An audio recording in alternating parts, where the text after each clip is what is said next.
ऐसे पिटारा लेते थे, उसमें से निकालते थे राम मंदिर, फिर निकालते थे पुलवामा अटैक, फिर निकालते थे CAA, फिर निकालते थे NRC।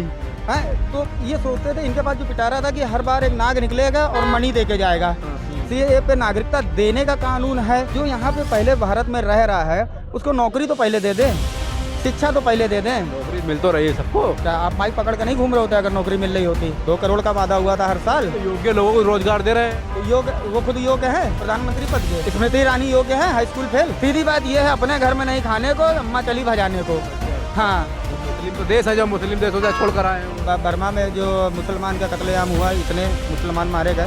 पाकिस्तान में शिया मारे जाते हैं, सऊदी अरब में शिया मारे जाते हैं, और आपका क्या कहते हैं इजराइल में मुस्लिम मारे जा रहे हैं। बर्मा में मिलती है ना सीमा, मिलती है ना, दोनों देशों से मिलती है ना। वहाँ शिया आ जाए आदमी, यहाँ पे नागरिकता देंगे। तो मुस्लिम है ना, सिर्फ अपना वोट बैंक बनाने के लिए, अपनी राजनीति चमकाने के लिए, और सिर्फ मुस्लिम को प्रताड़ित करने के लिए सरकार ये शिकूका लाई है CAA का।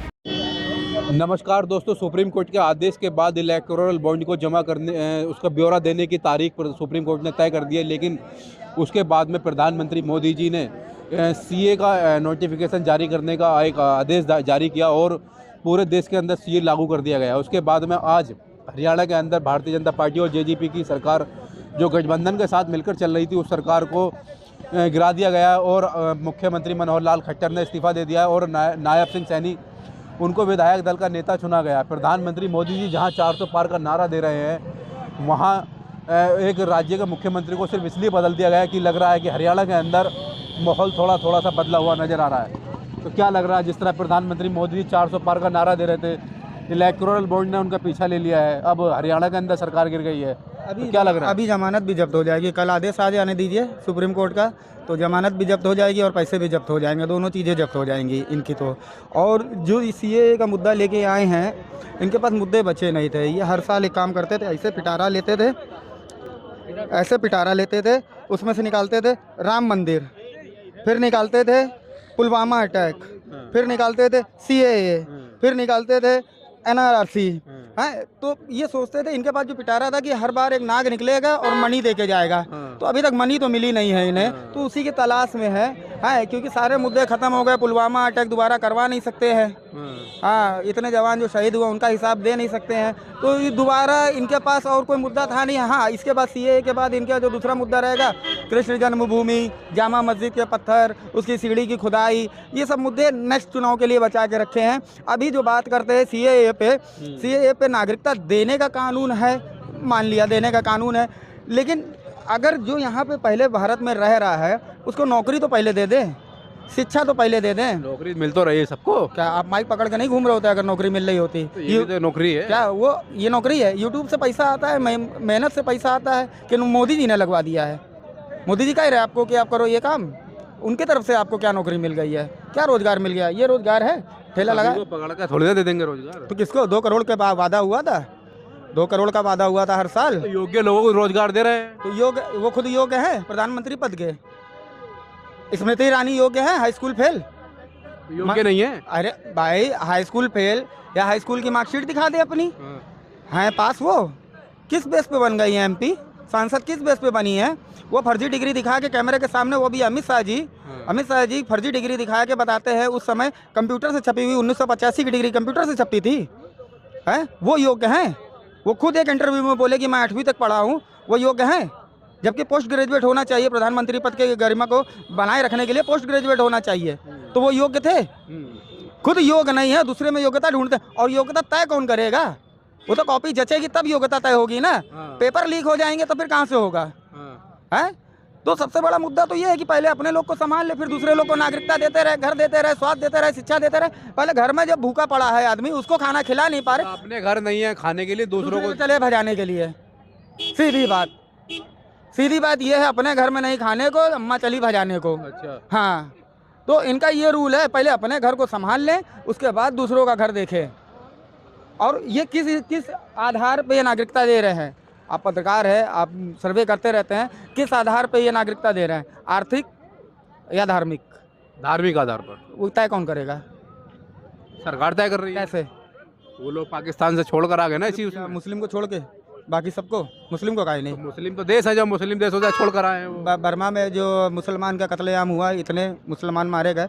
पाकिस्तान में शिया मारे जाते हैं, सऊदी अरब में शिया मारे जाते हैं, और आपका क्या कहते हैं इजराइल में मुस्लिम मारे जा रहे हैं ना। जिन देशों से भारत की सीमा मिलती है उनको नागरिकता दी है। हाँ या ना, पाकिस्तान में मिलती है सीमा ना, बर्मा में मिलती है ना सीमा, मिलती है ना, दोनों देशों से मिलती है ना। वहाँ शिया आ जाए आदमी यहाँ पे नागरिकता देंगे तो मुस्लिम है ना। हाँ, तो धार्मिक के आधार पर जो प्रताड़ित हो रहे हैं ना, प्रताड़ना के तहत ही तो दे रहे हैं नागरिकता है, कि जो धार्मिक प्रताड़ना की वजह से इस देश में आना चाहे या 2014 के पहले जो आए हैं उन्हें हम नागरिकता देंगे, तो उसमें मुसलमान क्यों नहीं है। पाकिस्तान में शिया लोगों को मारा जाता है कि नहीं मारा जाता है, बर्मा में मुसलमानों का कत्लेआम हुआ है कि नहीं हुआ है, यह धार्मिक प्रताड़ना नहीं, मतलब मुसलमान इंसान नहीं होते क्या। बर्मा का जो धर्म है वो कोई उन्होंने घोषित तो क्या नहीं है कि हमारा धर्म ये है। बर्मा का कोई धर्म नहीं है, यहाँ का तो एक सेकुलर देश है, और यह हिंदुस्तान भी सेकुलर देश है। तो जब वो भी सेकुलर है ये भी सेकुलर है, तो वहाँ के लोगों को नागरिकता देनी चाहिए ना। यहाँ पे दोनों सेकुलर है ना, ये भी धार्मिक है, हिंदू राष्ट्र क्या है ये, हमारा सेकुलर है ना। तो फिर क्या दिक्कत है मुसलमान को यहाँ पे नागरिकता देने की, क्या दिक्कत है। प्रताड़ित तो वो भी हुए हैं कि नहीं हुए हैं, पूरी दुनिया ने देखा है किस तरह काटे जा रहे थे, गले रहते जा रहा था, पैर काट दिए जा रहे थे। वहाँ की सरकार ने आदेश दिए थे, वो कौन थे, उनके धर्मगुरु जो बौद्ध धर्मगुरु थे, उन्होंने आदेश दिया था कि सबको जाके मारो काटो, जितने भी मुस्लिम है। मारे काटे जा रहे थे कि नहीं जा रहे थे, तो उनको यहाँ शरणार्थी के तौर पे उनको मिलेगी नागरिकता। दोगली नीति, दोगली सरकार, सिर्फ अपना वोट बैंक बनाने के लिए, अपनी राजनीति चमकाने के लिए, और सिर्फ मुस्लिम को प्रताड़ित करने के लिए सरकार ये शिफूखा लाई है CAA का। हमें कोई तकलीफ़ नहीं है, हम पूरा स्वागत करते हैं इस CAA का, लेकिन हमें पहले रोज़गार, शिक्षा, स्वास्थ्य ये चीज़ें प्रोवाइड कराए तब। 2024 के चुनाव आ रहे हैं, 2024 के चुनाव को देखते हुए CAA का नोटिफिकेशन भी जारी हो गया है। अब इलेक्टोरल बॉन्ड का भी मसला चल रहा है सुप्रीम कोर्ट के अंदर। अब हरियाणा के अंदर सरकार भी गिर गई भारतीय जनता पार्टी की, तो क्या लग रहा है। देखिए अब ये तो क्या हरियाणा के चुनाव भी साथ में हो जाएंगे। जब नाव डूबती है तो सबसे पहले कौन भागता है, कौन भागता है, चूहे भागते हैं ना।